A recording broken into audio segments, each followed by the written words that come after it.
তিনি মনে মনে চিন্তনে করলেন যে এই গোপীদের ভিতরে এত ভালোবাসা, মা এই গোপীদের ভিতরে এত ভালোবাসা না জানি রাধা রানীর ভিতরে কেমন ভালোবাসা হবে। তাই জানেন উদ্ধবে তিনি মনে মনে চিন্তনে করছেন একবারে যদি রাধা রানীর চরণে ধুলা নিতে পারি। আজকের উদ্ধবের ভিতরে এমন ভক্তি উদয় হয়েছে, কৃষ্ণ কৃষ্ণ বলছেন সকল সময়। ওমা উদ্ধবের মনের ভিতরে ভক্তি ছিল না, এদিকে প্রেমমোহী রাধা রানী তিনি এক জায়গায় চুপ করে বসে আছেন বাবা। কিন্তু জানেন কেমনে ভাবে, ওমা এদিকে ধ্যান দিতে হবে, কেমনে ভাবে রাধা রানী তিনি বসেছিলেন এই কৃষ্ণ গৃহে। বাবা উদ্ধবে তিনি মনে মনে চিন্তনে করছেন যে এর ভিতরে রাধা রানী কোথায়। এমন সময় না হরে কৃষ্ণ, এদিকে কিন্তু ধ্যান নেই। এই চরিত্র বড় মর্মান্তিক চরিত্র, আমি জানি না আপনারা বুঝতে পারছেন কি না,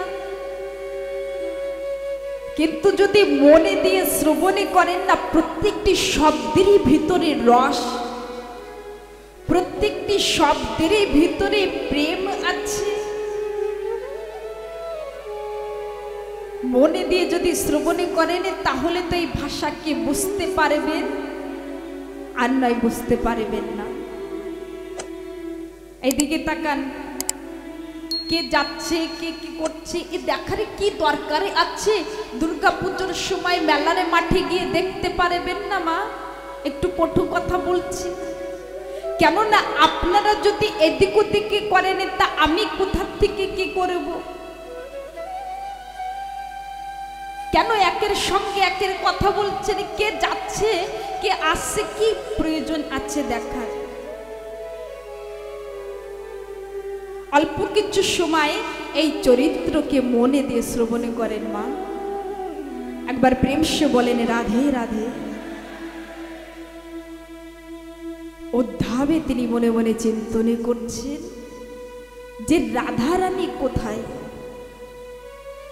এমন সময় রাধা রানী দুই চরণে খানা আগের দিকে দিয়ে চুপ করে বসে আছে। জানেন মা, ওই রাধা রানীর চরণের সন্মুখে একটি কালো ভ্রমরে বাবা গুনগুনি করে গানে করছে। এমন সময় প্রেমমোহী রাধা রানী তিনি ওই কালো ভ্রমরকে বলছেন, হে ভ্রমর, তুই কালো, তোর স্বামী কালো, আর কালোকে আমি ভালোবাসি না। হে ভ্রমর, তুই আমার এই চরণে কে স্পর্শ করবি না? তুই আমার চরণে স্পর্শ করতে এসেছিস, আমার চরণে স্পর্শ করবি না? আমি কালোকে ভালোবাসি না। শোনে ভ্রমর, তুই তোর স্বামীর কথা কি বলবি আমি বলছি শোন। রাধারানী তিনি কালো ভ্রমরকে বলছেন, হে ভ্রমর, তোর স্বামীকে আমি ভালোবাসি না, কেননা তোর স্বামী সীতাকে ৫ম মাসের গর্ভবতী অবস্থায় বনবাসে দিয়েছে। শোনে ভ্রমর, তোর স্বামী চুরি করে বালিকে মেরেছে, তোর স্বামী চালাকি করে বাবনের রাজার রূপ ধরে বলি রাজার কাছের দিকে ৩ পাকে ভূমি নিয়েছে, স্বর্গমর্ত পাতালে এমনকি সবই কিছু নিয়েছে তোর স্বামী। আর তোর স্বামীর কথা আমার কাছে বলছিস? বাবা এই কথা কাকে বলছিলেন? উদ্ধবে দাঁড়িয়েছিলেন রাধারানী, তিনি জানতেন যে উদ্ধবে আমার চরণে স্পর্শ করতে এসেছে। এই কথা ভ্রমরকে নয়, সবে কথা উদ্ধবে কে বলছিলেন। এমন সময় উদ্ধবে তিনি দাঁড়িয়ে দাঁড়িয়ে চিন্তনে করছেন যে এই সেই প্রেমমোহী রাধারানী যে আগের জন্মের কথা নয়, কয়েক জন্মের কথা বলছে, এই সেই প্রেমমোহী রাধারানী। ও মা, উদ্ধাবে তিনি ছুটতে ছুটতে গিয়ে রাধারানী তিনি বসে আছেন তানারে চরণের সন্মুখে ওই ধুলার ভিতরে গড়াগড়ি দিচ্ছেন আর বলছেন, ধন্য জীবন আমার, যে রাধারানীর চরণের ধুলা পেয়েছি, হে রাধে, ধন্য আমার এই জীবন। হরে কৃষ্ণ। জানেন, উদ্ধাবে তিনি দুই হাতে জোরে করে বলছেন, রাধে, ও রাধে, আমি তো সকলের সময় আমার প্রভুর মুখে শুনেছি যে তুমি নাকি দেখতে অত্যন্ত সুন্দরী রাধে, কিন্তু আমি কি দেখছি? মা, উদ্ধাবে তিনি বলছেন, হে রাধারানী, তোমার এমন দশা কেন? পাগলিনীর মতন কেন বসে আছো? কেন এরকম দশা? তোমাকে দেখে অনুভব হচ্ছে যে তুমি কয়েক বছর স্নানে করো নাই, কয়েক বছরে তুমি শৃঙ্গারে করো নাই। কেন রাধে, তোমার এমন দশা কেন? মা, প্রেমমোহী রাধারানী উদ্ধাবেকে বললেন, রাধে, রাধারানী তিনি বলছেন, শোনো উদ্ধাব, আমি যে পাগলিনীর মতনে বসে আছি কেন জানো? তুমি জানতে চাও? উদ্ধাবে দুই হাতে জোর করে বলছেন, রাধে, বলো না কেন এভাবে বসে আছো? রাধারানী তিনি কি বর্ণনা করলেন? হে উদ্ধাব, যে রাতের বেলায় কৃষ্ণ ব্রজ ধামে ছেড়ে মথুরায় যাবে, সেই রাতের বেলায় আমার কাছে এসেছিল। উদ্ধাব, তুমি জানো, আমার বধূ, আমার কৃষ্ণ আমার কাছে এসে আমার পায়ে আলতা পরিয়েছিল। উদ্ধাব, আমার কৃষ্ণ না, আমার মাথার কেশ বেঁধে দিয়েছিল, আমার নয়নে কাজলে পরিয়েছিল, আমাকে নিজ হাতে আমার কৃষ্ণ আমাকে শৃঙ্গারে করেছিল। জানো উদ্ধাব, তুই যেদিন থেকে কৃষ্ণ চলে গিয়েছে না, আমি না প্রত্যেক দিন যমুনায় স্নানে করার জন্য আসি আর এখানে বসে যাই। আরে যখন ওই যমুনার জলের ভিতরে আমি নিজের ছবিকে, আমার নিজেকে আমি নিজে দেখতে পাই না, আর মনে মনে চিন্তনে করি কি যে আমি একবার গিয়ে স্নান করে আসি। উদ্ধাব, আমি যখনই স্নানে করার কথা চিন্তনে করি, তখনই আমি এই কথা চিন্তনে করি যে কৃষ্ণ যে রাতের বেলায় আমাকে শৃঙ্গারে করিয়েছিল, আজ যদি আমি স্নানে করি তাহলে জলের সঙ্গে সবে ধৌত হয়ে যাবে।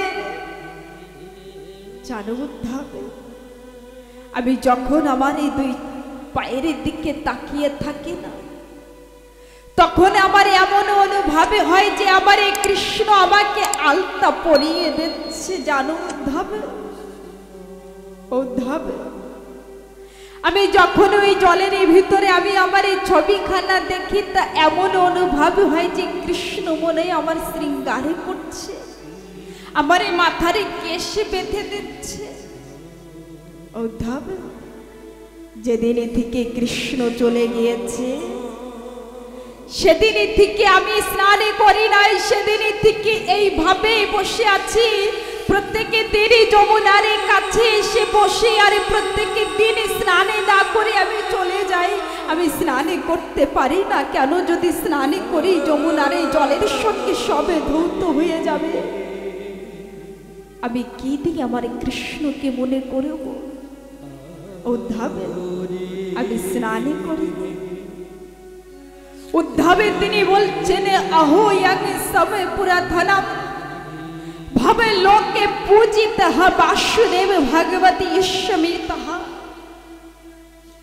কি বর্ণনা করলেন?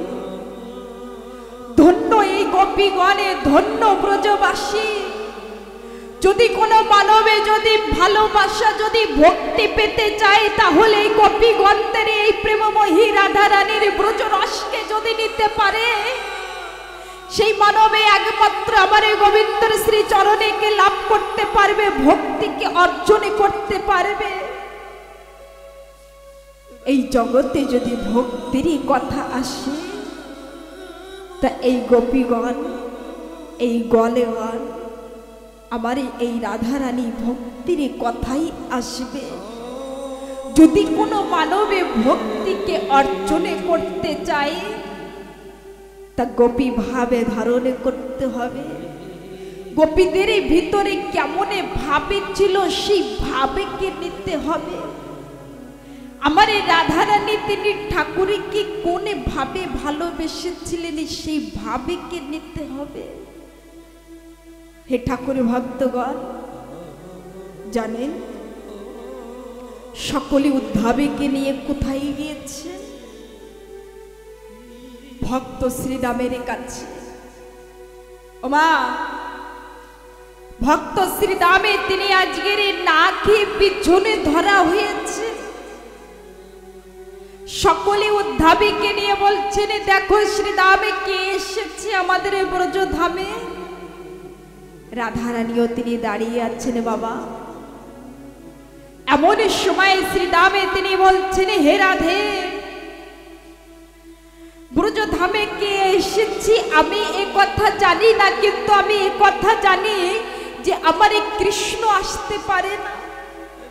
হে রাধে, আমি যে তোকে অভিশাপ করেছিলাম এই 100 বছরে কৃষ্ণ হারা হয়ে থাকবে, 100 বছরে কৃষ্ণ গৃহে কাঁদবে, আমি জানি আমার প্রভু কখনো আমার এই কথার উল্লঙ্ঘন করবে না। হে রাধে, আমি যে সেদিনে তোকে অভিশাপ করেছিলাম, তুই আমাকে অভিশাপ করেছিলি আমি রাক্ষস কুলে জন্মগ্রহণ করব। রাধে, এখন সেই সময় এসেছে। ওমা, জানেন শ্রীরামের না খেয়ে পিছনে ধরা কেন হয়েছিলেন? কেননা যখন আমার ঠাকুর শ্রীরামে মধুমঙ্গল সুমঙ্গলে এন্না সকলে গোচরণে যেতেন না বাবা, তো সকলে খাবারে নিয়ে যেতেন বাড়ির থেকে। শ্রীরামের না, শ্রীরামে জানটা ছিলেন এনাদের ঘরে দরিদ্রতা ছিল।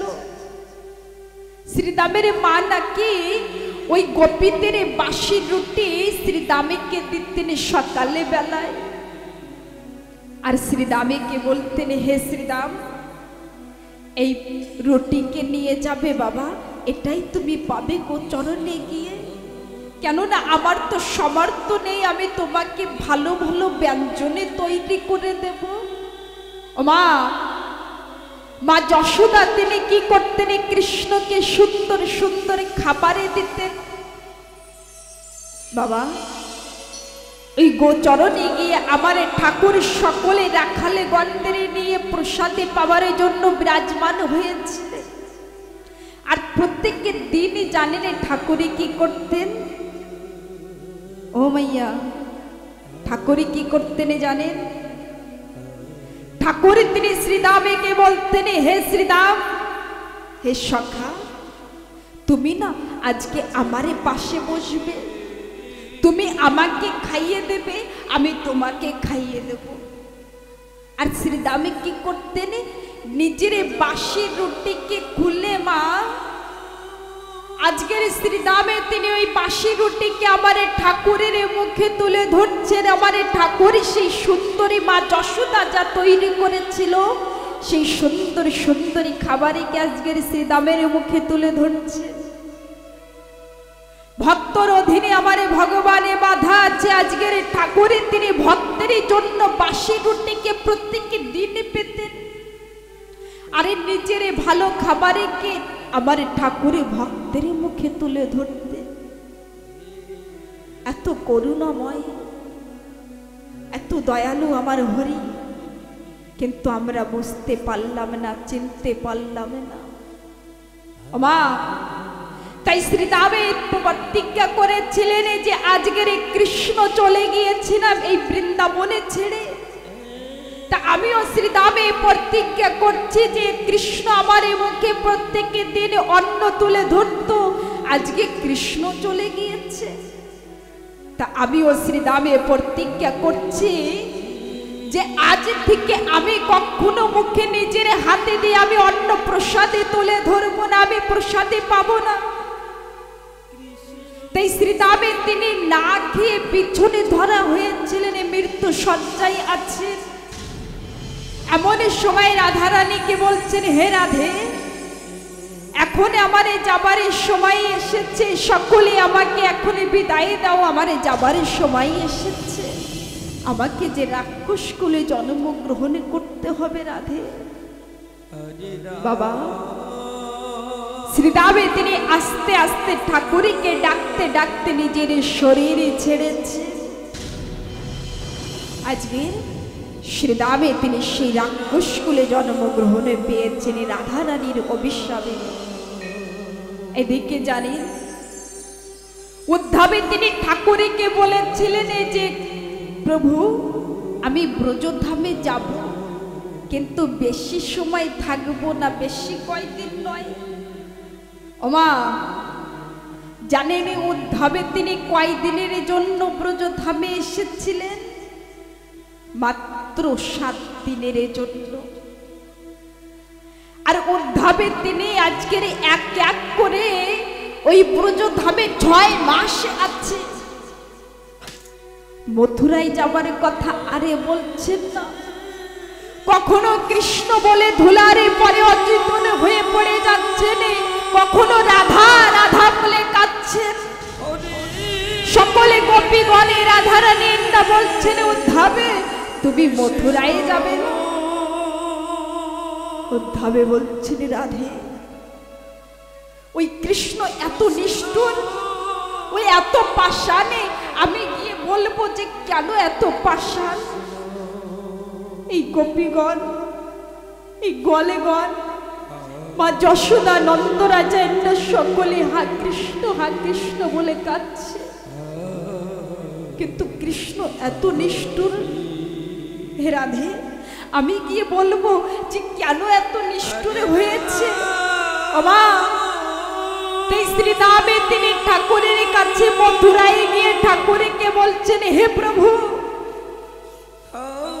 এত নিষ্ঠুরে তুমি, একবারে গিয়ে দেখো ব্রজধামে বৃন্দাবনে সকলে কাঁদছেন, হা কৃষ্ণ বলছে, সকলে তোমার জন্য পাগলে হয়ে গিয়েছেন, এমন কি অন্ন ছেড়ে দিয়েছে, কেউ প্রসাদে পাচ্ছে না।